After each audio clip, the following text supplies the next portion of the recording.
Efésios capítulo 5, do versículo 15 ao 20. Tenham cuidado com a maneira como vocês vivem, que não seja como insensatos, mas como sábios, aproveitando ao máximo cada oportunidade, porque os dias são maus. Portanto, não sejam insensatos, mas procurem compreender qual é a vontade do Senhor. Não se embriaguem com vinho, que leva à libertinagem, mas deixem-se encher pelo Espírito Santo, falando entre si com salmos, hinos e cânticos espirituais, cantando e louvando de coração ao Senhor, dando graças constantemente a Deus Pai por todas as coisas, em nome de nosso Senhor Jesus Cristo. Sujeitem-se uns aos outros por temor a Cristo. Amém? Queridos, nós não temos como fugir dessa verdade. O que marca a presença do Espírito Santo na nossa vida é a vida que nós levamos diante de Deus, diante das pessoas. Ou seja, é o nosso testemunho, o nosso temperamento, o nosso jeito de ver as pessoas, de se importar com as pessoas, o nosso jeito de lidar com as pessoas, normalmente é fruto da maneira como nós enxergamos Deus, da maneira como nós lidamos com Deus, da maneira como nós convivemos com Deus, que é o Espírito Santo dentro de nós. Então o apóstolo Paulo, ele vem ressaltar nesta carta, dentre tantos assuntos que ele abordou, ele dá um destaque à importância da convivência, o viver em comunidade. E não importa o tamanho da comunidade, desde a macro até a microcomunidade, nós compreendemos que Deus tem um propósito específico para cada um de nós, dentro da comunidade na qual nós estamos inseridos, mas Ele não só tem um propósito para nós dentro da comunidade, como Ele também tem um propósito na gama de ensinamentos que Ele tem disponível para nos ensinar, a partir de experiências que nós vamos obter somente quando nós soubermos viver em comunidade. Não há como nós agradarmos totalmente a Deus, se nós não conseguirmos agradar as pessoas.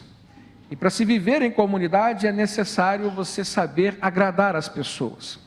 E agradar as pessoas de uma maneira muito sincera, de uma maneira muito honesta.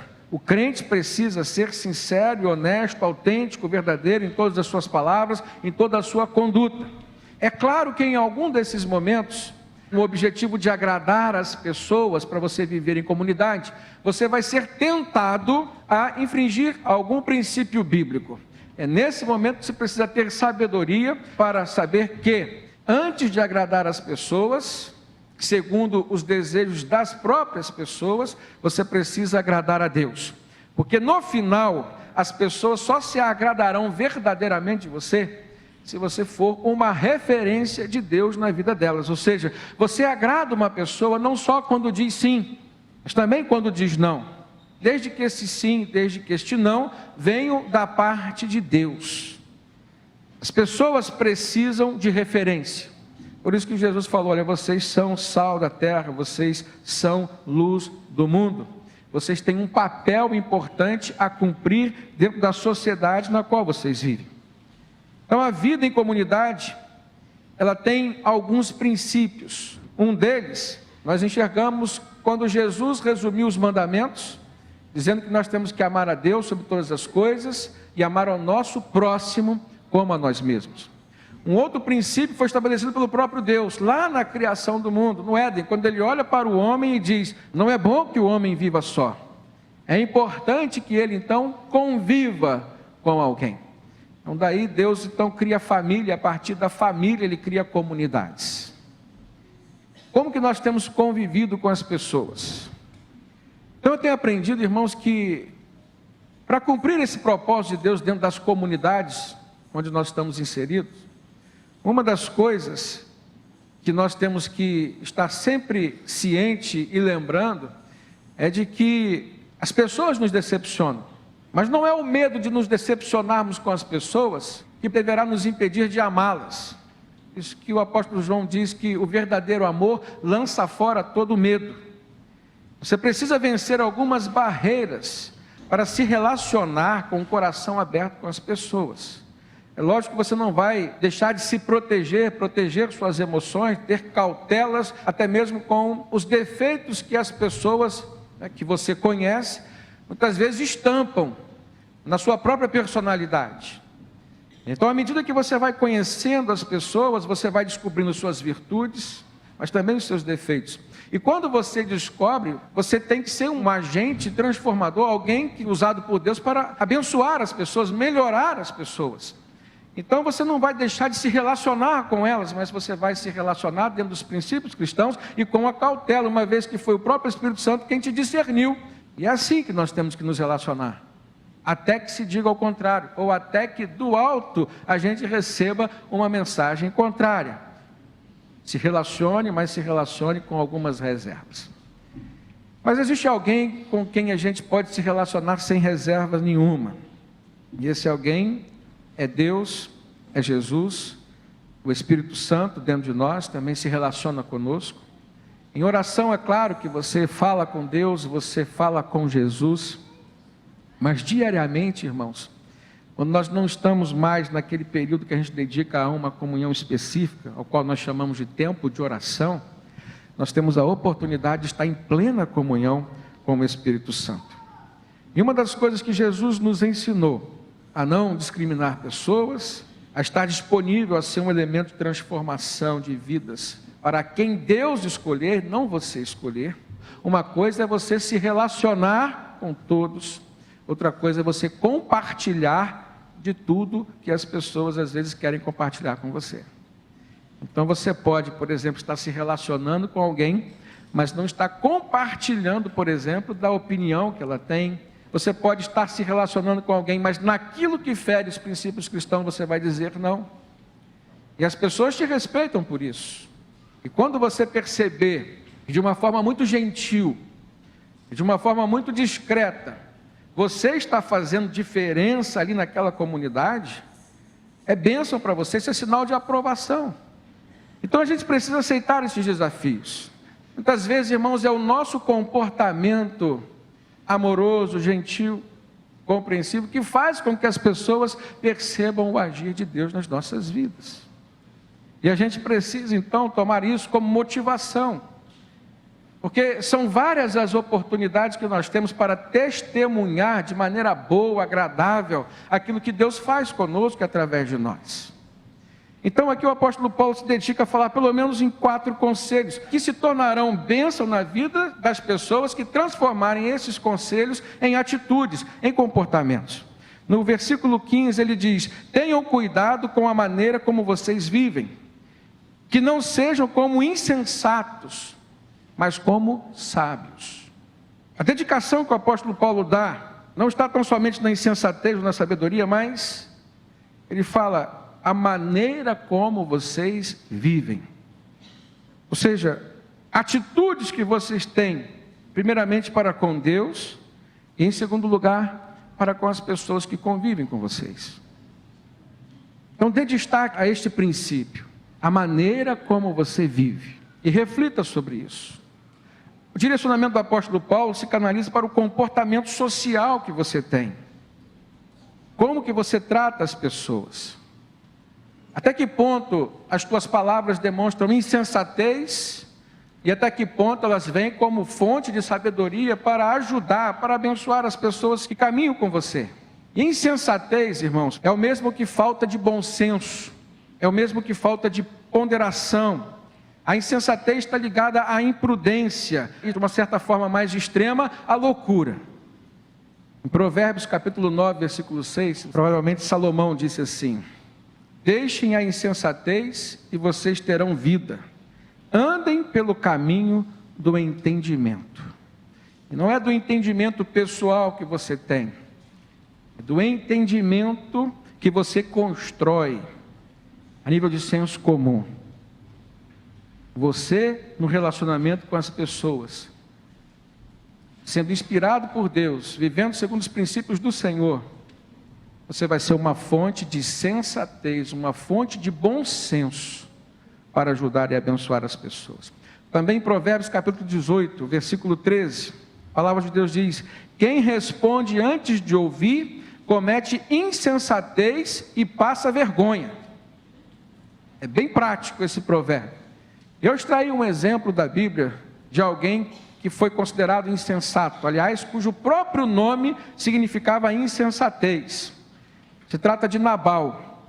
A esposa dele é mais conhecida, era Abigail, que veio a se tornar esposa de Davi. Eu vou resumir para os irmãos a história vivida por Nabal. Está lá no primeiro livro do profeta Samuel, no capítulo 25. Começa assim: Davi estava com cerca de 600 homens valentes de guerra, vivendo aquele tempo ainda de fuga do rei Saul. Era um processo no qual Deus estava o preparando para ele assumir o reinado de Israel. E ele acampava em alguns lugares. E de repente ele chega perto do Carmelo, e ali havia alguns pastores pastoreando um rebanho. Era um rebanho enorme. E aquele rebanho tinha um dono, que se chamava Nabal. E eles deram proteção àqueles pastores. E de forma que a passagem de Davi com seus homens pelaquela região foi uma passagem abençoadora. Mas homens de guerra também sentem fome, precisam se alimentar. Num determinado momento, Davi então chama alguns dos seus homens e disse assim: vai até a fazenda, até a casa de Nabal, e diga a ele que nós ficamos aqui de uma certa forma ajudando, mesmo que ele não tivesse pedido, mas nós demos proteção aos seus pastores, aos seus rebanhos. Irmãos, era um homem muito rico. E chegaram aqueles emissários de Davi e contaram a necessidade dele e pediram alguma coisa. Era para os alimentar. E Nabal, de uma forma muito insensata, começou logo falando: olha, eu não conheço Davi, não sei de onde vem. Ele começou até a responder de uma forma insinuante, dizendo que Davi era um fugitivo de Saul, estava contra a lei, era um fugitivo da lei, e negou. E eles voltaram com aquela notícia para Davi. E os servos dele que estavam no campo, que presenciaram toda a situação, sabendo quem era Nabal, uma pessoa que não aceitava ser contrariado, eles nem foram a Nabal, eles foram até Abigail, que era a esposa daquele homem. E falaram: olha, o nosso Senhor, se referindo a Nabal, fez uma grande bobagem.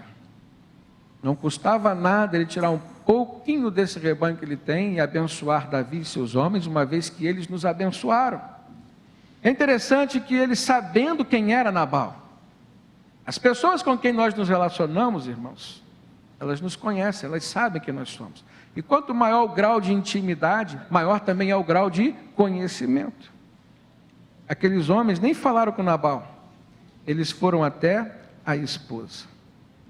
E aquela esposa de Nabal, então, chamada Abigail, ela rapidamente preparou uma carga de mantimentos e foi em direção a Davi e seus homens, tentando interceptá-lo, antes que o pior viesse a acontecer.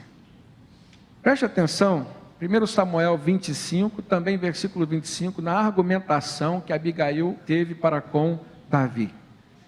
Ela disse assim: meu senhor, não deis atenção àquele homem mau, Nabal, falando do seu próprio marido. Ele é insensato, conforme o seu nome significa, e a insensatez o acompanha.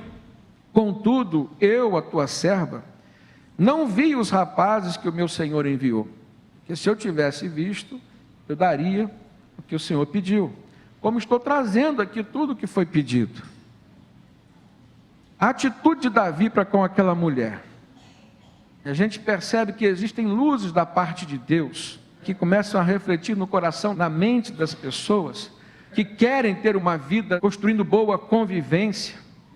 Então nós vemos assim, Deus sempre agindo, intervindo em situações, na vida de pessoas que querem viver em paz com os outros. Davi olha para aquela mulher, para a forma sábia como aquela mulher se dirigiu a ele. Ao contrário do seu esposo que esbanjava insensatez, Abigail estava esbanjando sabedoria. E a gente que sabe que sabedoria é dom divino, irmãos. É Deus quem dá. É diferente de conhecimento. Conhecimento você pode alcançar nos bancos escolares, você pode alcançar nos livros. Agora, sabedoria é conhecimento aplicado. É a forma com que você se relaciona. É a forma como você aplica aquilo que é conhecimento teu, sendo muito ou pouco. Eu conheço pessoas que não têm muito conhecimento, mas que têm uma sabedoria muito grande. A sabedoria é construída por relacionamento entre a pessoa e Deus.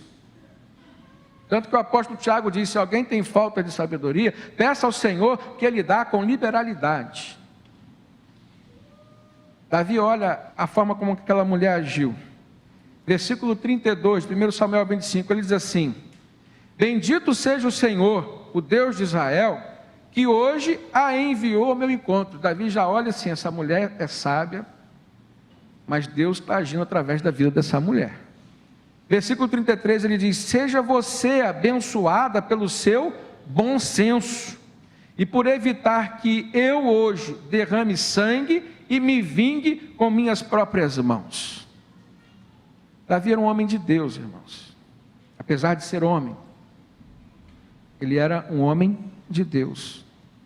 O que nós vemos aqui de uma forma implícita é o reconhecimento de que Deus usou aquela mulher com sabedoria para impedi-lo, o próprio Davi, de cair num pecado. O que a palavra de Deus fala sobre a vingança? Está lá em Romanos 12. A Deus pertence a vingança. A justiça própria, ou seja, a justiça do ser humano, ela sempre vem carregada de alguns defeitos. Por mais justo que você seja, se você quer aplicar a justiça na causa de alguém, ou até numa causa na qual você está inserido, clame a Deus em primeiro lugar, e peça ao Senhor que Ele faça a justiça por você. Por mais cheio de razão que você esteja, lembre-se que a palavra de Deus diz lá em Jeremias, que o coração do homem é o quê? Enganoso. Então toda a sua atitude, eu não estou falando para você não tomar atitude, a sabedoria, ela precisa ser consolidada através da atitude de alguém, mesmo que sejam palavras. A sabedoria por si só não concretiza nada. Então você não pode ser uma pessoa inerte, mas você precisa ser uma pessoa submissa ao Espírito Santo. Então nós vemos uma aplicação direta aqui do conceito de insensatez, e o contrário de insensatez, bom senso ou sabedoria, para evitar uma situação, uma catástrofe, uma tragédia a nível familiar. E para resumir para os irmãos, quando Abigail chega a casa, ela encontra o seu marido que negou um pouco de alimento para os homens de Davi, dando um banquete digno de um rei, está no texto. Ou seja, ao mesmo tempo que ele nega uma ajuda, ele esbanja o que tem. Preste atenção no nosso comportamento. Deus tem nos abençoado com fartura, e infelizmente às vezes a gente tem negado compartilharmos um pouquinho daquilo que Deus nos deu, e temos esbanjado. Naquele banquete, então, ela vê Nabal bebendo com seus amigos, e passando aquele momento, ela conta para ele o que aconteceu. Aquele homem, ele ficou mal por alguns dias e morreu. E quando Davi soube que Nabal havia falecido, então ele pensou: o Senhor fez justiça por mim.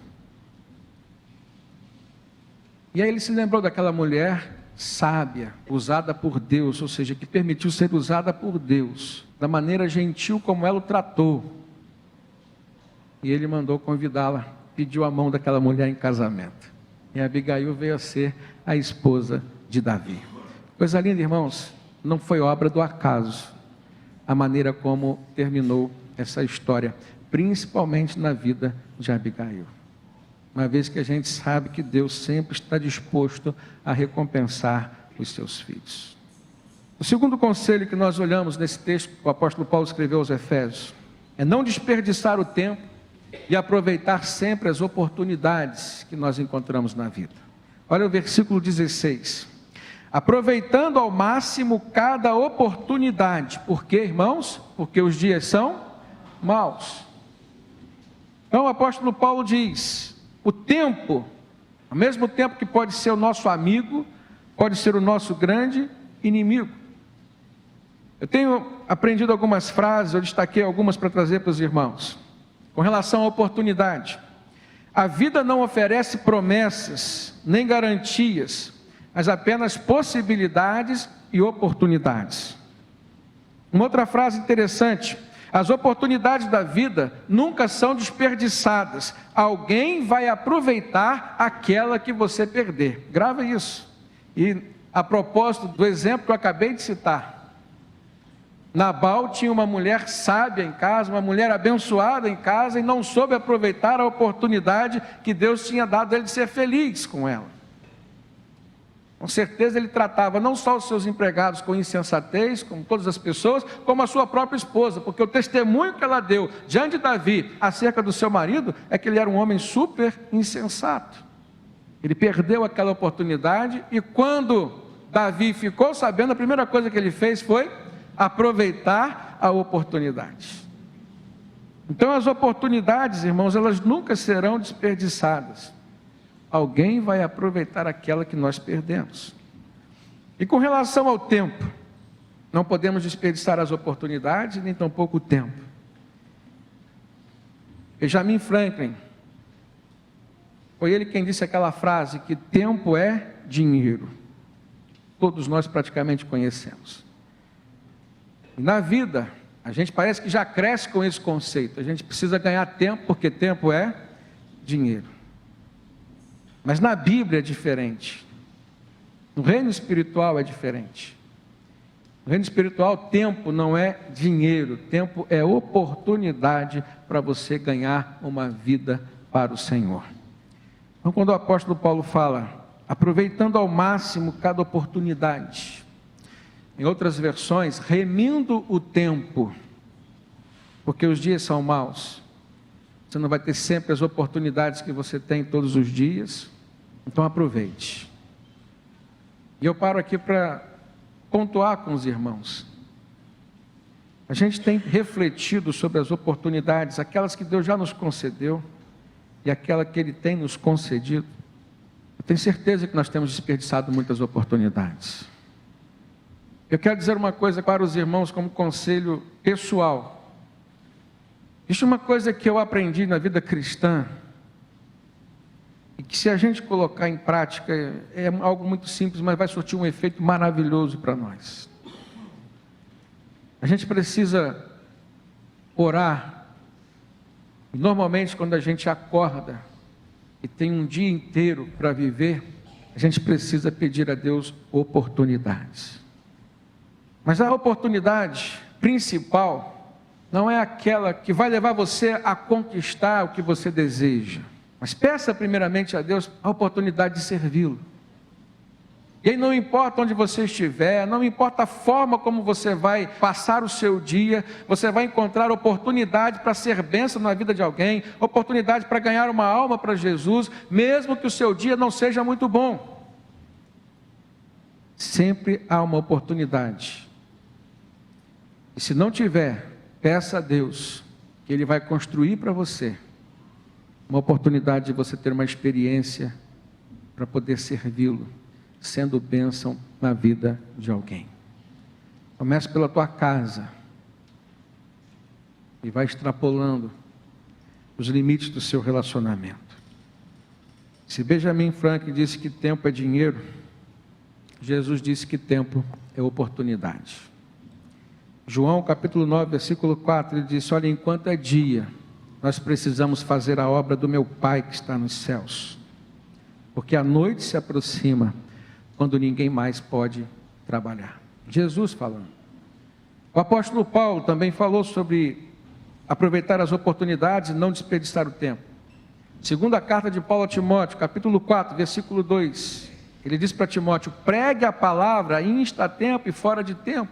Seguindo o texto exatamente, ele diz: pregue a palavra, esteja preparado a tempo e fora de tempo, repreenda, corrija, exorte com toda a paciência e doutrina, pois virá o tempo em que não suportarão mais a sã doutrina, e aí você vai perder a oportunidade. Como é que você tem se relacionado com seus filhos? A gente tem se preocupado tanto em conquistar grandes coisas, mesmo que sejam poucas, estamos perdendo as muitas oportunidades de darmos a eles as pequenas coisas, mesmo que apesar de serem pequenas, elas não perdem a sua importância. Tempo é algo precioso, irmãos. E chega um momento na nossa vida que a gente percebe que o tempo está passando. Chega uma outra fase da nossa vida que a gente percebe que o tempo está acabando. E tem algumas pessoas que olham para trás e não conseguem ver, eu fiz tanto. Aliás, elas percebem, eu não fiz tanto assim. Não fiz tanto assim pelos meus filhos, não fiz tanto assim pelos meus irmãos. Eu gastei a minha vida comigo mesmo, querendo ser feliz sozinho. Chega um momento na vida do ser humano que ele olha para trás e diz assim, eu não fiz nada para Deus, eu não fiz quase nada para Deus. Então essa palavra do apóstolo Paulo sobre não desperdiçar o tempo, irmãos, e aproveitar a oportunidade, ela vem direto à nossa vida. É de uma aplicação imediata. A gente precisa mudar em muitos nossos conceitos, mas mudar também as nossas atitudes.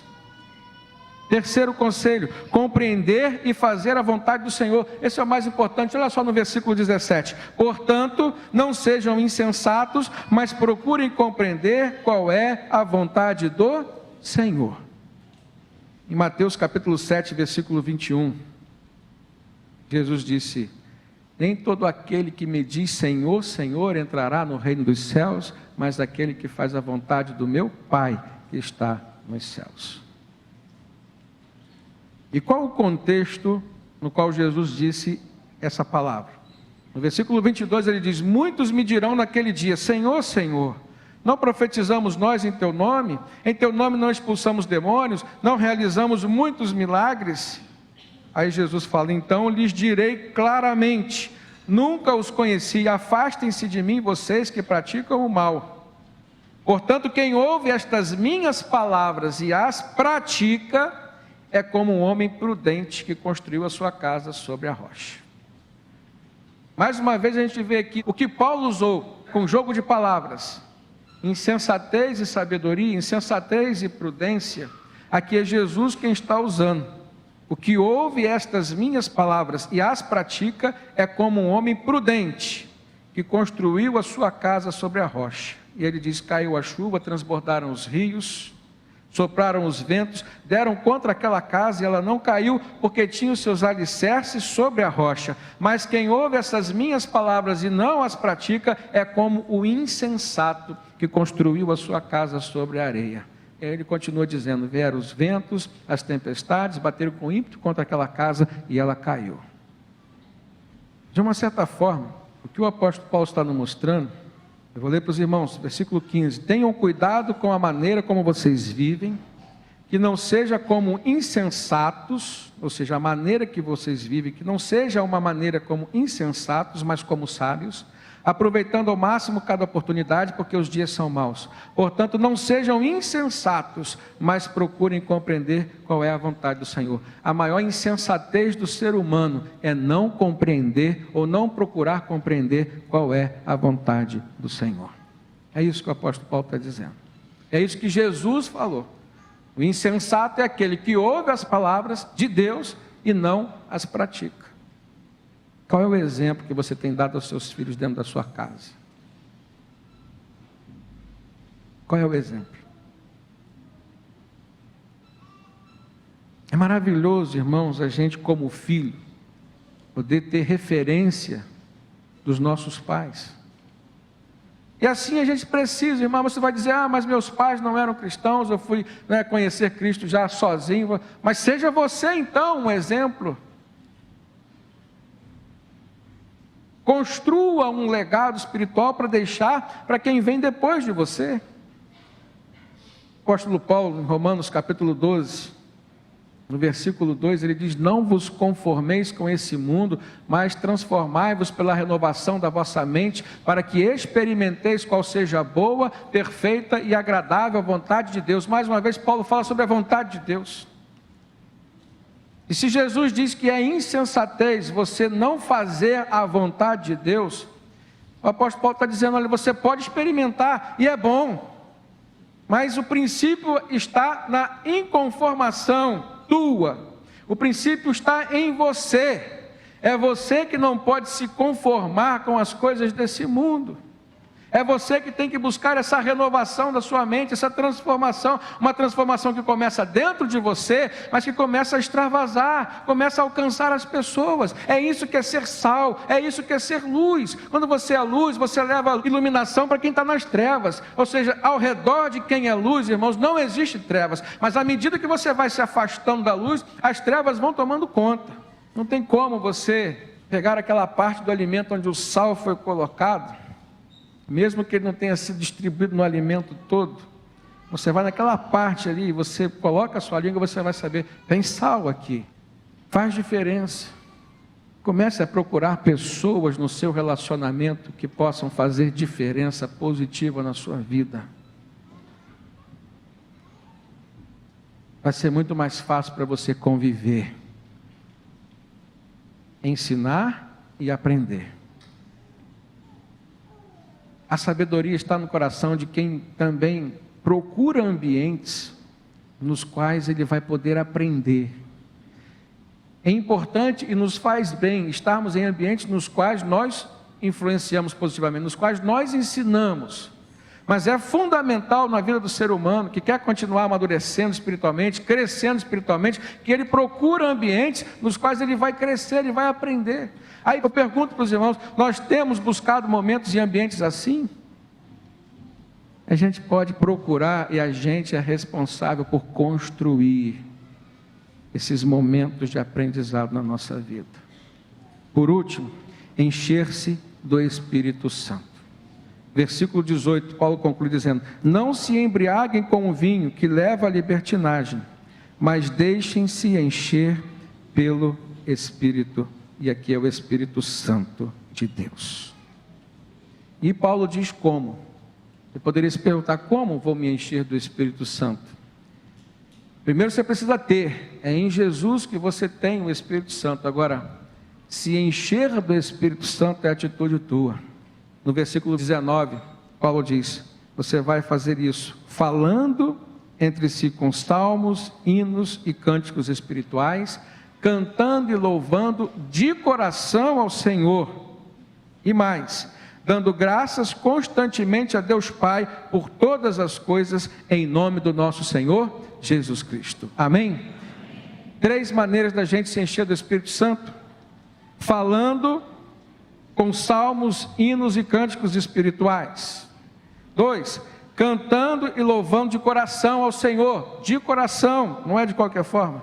3, vivendo de forma agradecida, ou seja, dando graças constantemente a Deus Pai por todas as coisas e sempre em nome de Jesus. Que Deus nos abençoe, irmãos.